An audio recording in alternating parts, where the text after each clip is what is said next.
Did you know the average person spends 4 years of his life looking down at his cell phone? Kinda ironic, ain't it? How these touch screens can make us lose touch. But it's no wonder in a world filled with iMacs, iPads, and iPhones. So many eyes, so many selfies, not enough us's and we's. See, technology has made us more selfish and separate than ever. Cause while it claims to connect us, connection has gotten no better. And let me express first, Mr. Zuckerberg, not to be rude, but you should reclassify Facebook to what it is, an anti-social network. Cause while we may have big friend lists, so many of us are friendless all alone. Cause friendships are more broken than the screens on our very phones. We sit at home on our computers measuring self-worth by numbers of followers and likes. Ignoring those who actually love us, it seems we'd rather write an angry post and talk to someone who might actually hug us. Am I bugging? You tell me, cause I asked a friend the other day, let's meet up face to face. They said, alright, what time you wanna Skype? I responded with OMG, SRS, and then a bunch of SMHs and realized, what about me?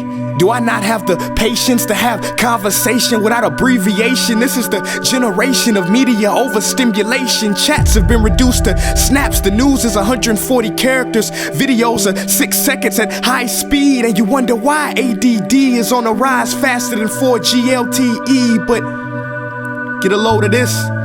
Studies show the attention span of the average adult today is 1 second lower than that of a goldfish. So if you're one of the few people or aquatic animals that have yet to click off or close this video, congratulations. Let me finish by saying you do have a choice, yes. But this one, my friends, we cannot autocorrect. We must do it ourselves. Take control or be controlled, make a decision. Me? No longer do I want to spoil a precious moment by recording it with a phone. I'm just gonna keep them. I don't want to take a picture of all my meals anymore. I'm just gonna eat them.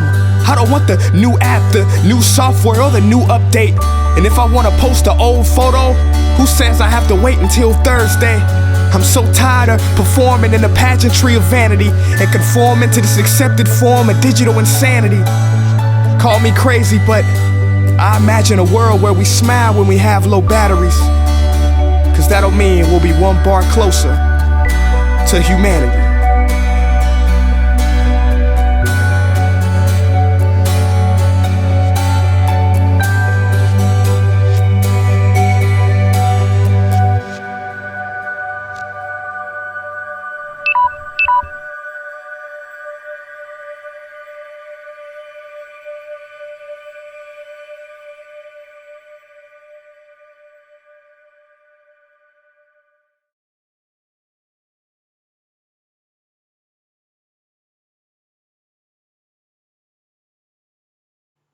The main argument in Prince's video is that people are so invested in their technology that they do not make time for face-to-face social interactions.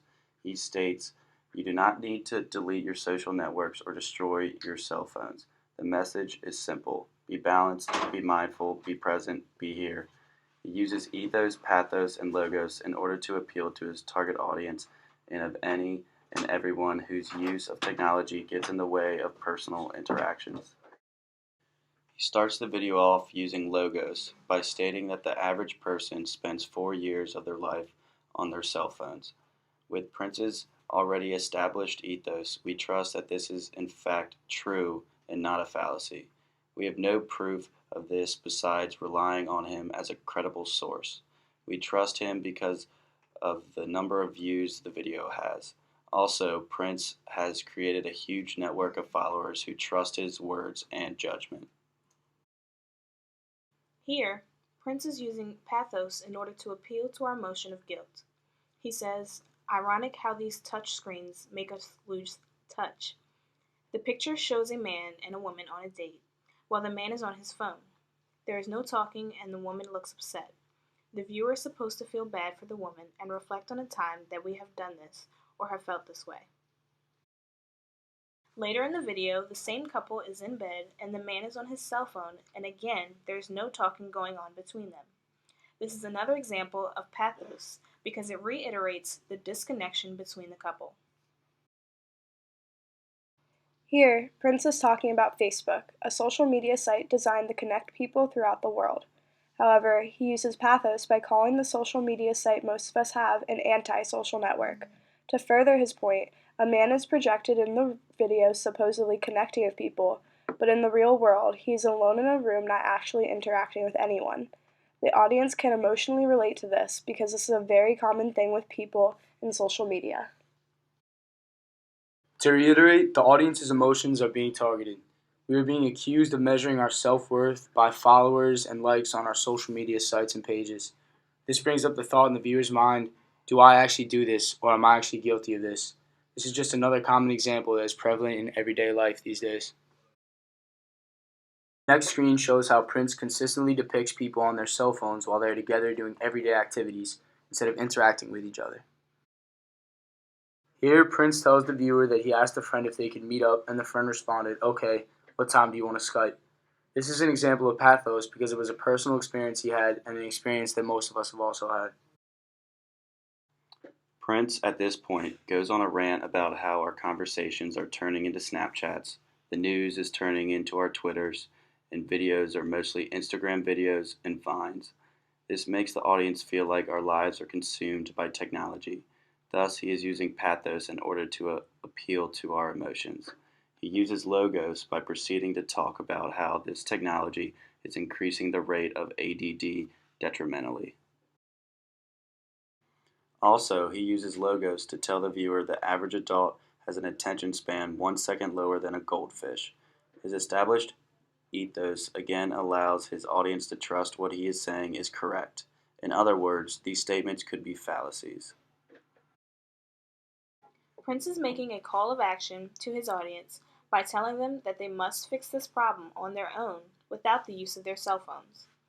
His use of pathos makes the audience feel like they are too reliable on our phones and to take this guilt and actually do something about it.